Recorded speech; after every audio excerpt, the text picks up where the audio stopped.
Would you like to enjoy with us Ben Shapiro getting just decimated on the BBC? To keep with our UK talk, definitely, and I've already seen this video, but I would love to see it again. Yeah, everybody's already seen this, right. And I think we all want to see it again. Yeah. So this is hysterical down to the point that Ben Shapiro, who again is supposedly like the leading intellectual light, I know who fucking Andrew Neil is.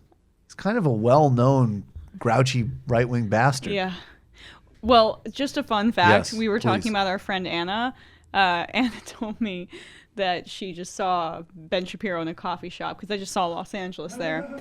And a lot of these right-wing people, I mean, I would include Dave Rubin in that, although he pretends not to be. They're all based in L.A., which is crazy. I'm interested in ideas. Yeah, and Ann Coulter lives in L.A. Sam Harris is in L.A. Tommy Lauren is in L.A. Yep. It's just an interesting thing. Is that a way of saying yeah, why aren't they in Texas? Yeah, I mean, they always talk about how these sanctuary cities, whatever, but like a lot of the New York crowd is pretty lefty, and then you go to LA and there's like a weird coalition that's forming out there. So just a fun anecdote. That is pretty weird. You're right about that. They should be made to feel less comfortable at the coffee shops. So just and then theoretically, politely, subjunctively. Subjectively. All right, let's just enjoy some of the. And Matt, do you have your musical cues ready? Because I think we're going to just enjoy this and then come back to it. In context, the Jews who vote for Obama are, by and large, Jews in name only. Ginos, you call them. My statement was based on the fact that Jews in the United States, as an ethnic group, are largely irreligious, which is true by every single poll. Jews are the most irreligious group in the United States. As an Orthodox Jew who actually takes Judaism seriously, the point that I am making is that most Jews who are ethnically Jewish are not religiously Jewish in any context. No. The point you... And most of them are bad. Most of them are bad. The Jews who vote for Obama are Jews in name only. I said that, yes, that is correct. That Jews who voted for Barack Obama, a progenitor of the Iran deal, a person who was cracking down on religious liberty. The fucking unnecessary big word. Like, he knows he's making an ass of himself, so he says progenitor. I'm the progenitor. I'm the progenitor of that shit, little Jew boy. Why doesn't anyone call him out on the conflation of being a Jewish American with the support of Israel, who's in conflict with Iran? Ding, that ding, ding. has nothing to do, and that's, if he wasn't Jewish himself, you could accuse that of being an anti-Semitic kind of whitewashing or generalization of Jewish Americans, because it would be. It is. Well, that's why I called Ben a self-hating Jew. Was cracking down on religious liberty, a person who spent much of his career as president of the United States attempting to deprive Israel of the necessities to defend itself. That Jews who voted for President Obama by and large cared about Judaism far less than they did about other. Iron Dome. Right. You always have to do, it's so annoying. And as somebody who actually was appalled that all administrations basically allow Israel to do whatever it wants to the Palestinian people, I say that as a half non-observant Jew. A half progenitor. Yeah. Iron Dome. I was also the progenitor of the Iron Dome, you little prick. Jews who voted for President Obama, by and large, cared about Judaism far less than they did about other priorities. Did you said they should Correct. turn their badge in as a Jew? Repulsive. Yes, I believe that if you are somebody who takes Judaism seriously, that comes along with ideological commitment. I mean, I guess. Also, I hope you're having fun, by the way, going through every old tweet that I've ever sent to try and do gotcha questions. But if you'd like to have a discussion about my general philosophy or things I've done in, say, I don't know, that's 2012, so it's now 2019. If you'd like to discuss something I've done in, say, like the past 5 years, why don't we do that? How about that? Because your book is a criticism of how angry America is and how America has to do better. And I'm simply I have an entire list on my website, sir. On my list, I have an entire website of dumb, bad things that I've said. I'm simply trying to point out some of the things you've said. I love how this cast member from Mary Poppins Returns is triggering him.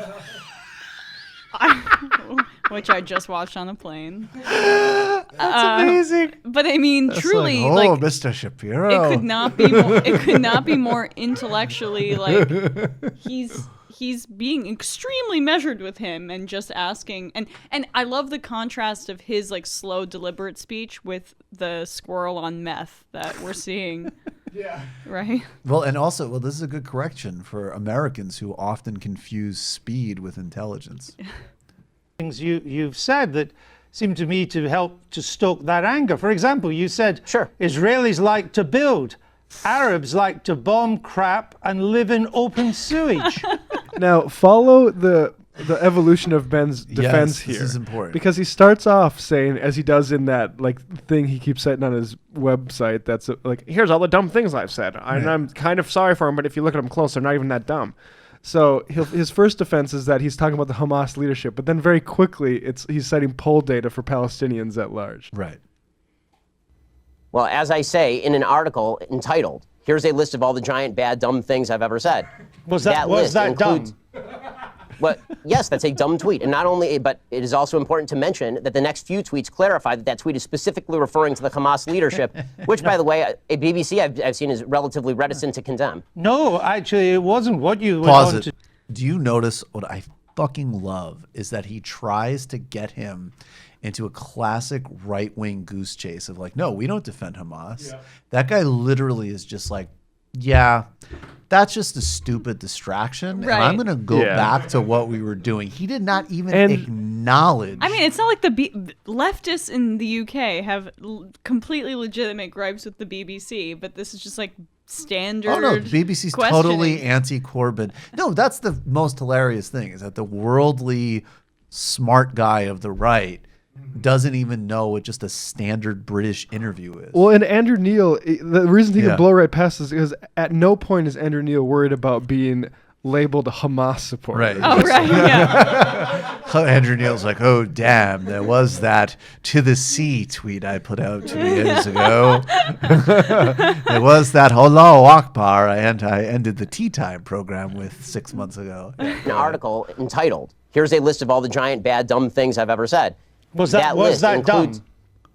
Well, yes, that's a dumb tweet. And not only, but it is also important to mention that the next few tweets clarify that tweet is specifically referring to the Hamas leadership, which, by the way, a BBC I've seen is relatively reticent to condemn. No, actually, it wasn't what you went on to do and say you are correct about the slur on Arabs. It's not all Arabs that want to live in open sewage and blow things up. It's just Palestinians. You went on to say. No, it says the ones who take sides against Israel in the Israel-Palestinian Arab population is rotten to the core, you went on to say. Not Hamas, the Palestinian Arab population. I say that by poll numbers, they elected Hamas. They educate their children in school that Israel should be obliterated, sir.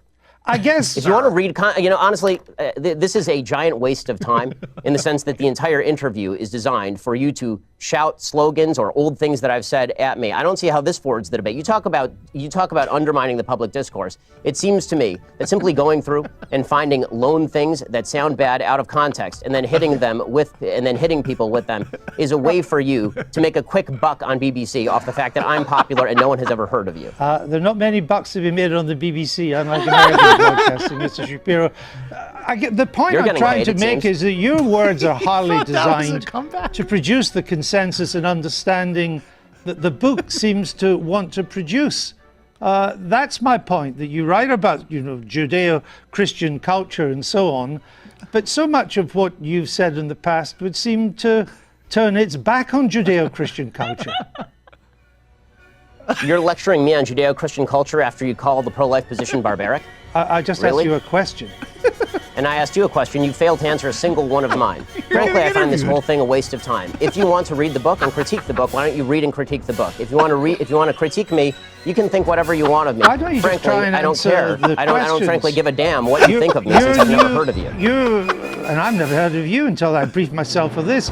But that's not the issue. You have a then why the hell are you interviewing me, sir? It's an interesting book.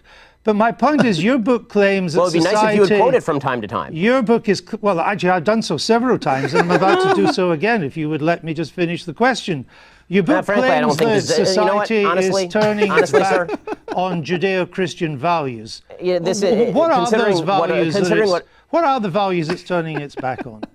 I'm not inclined to continue an interview with a person as badly motivated as you as an interviewer. So I think we're done here. I appreciate your time. All right. Well, thank you for your time and for showing that anger is not part of American political discourse. Now, Mr. Shapiro, we can...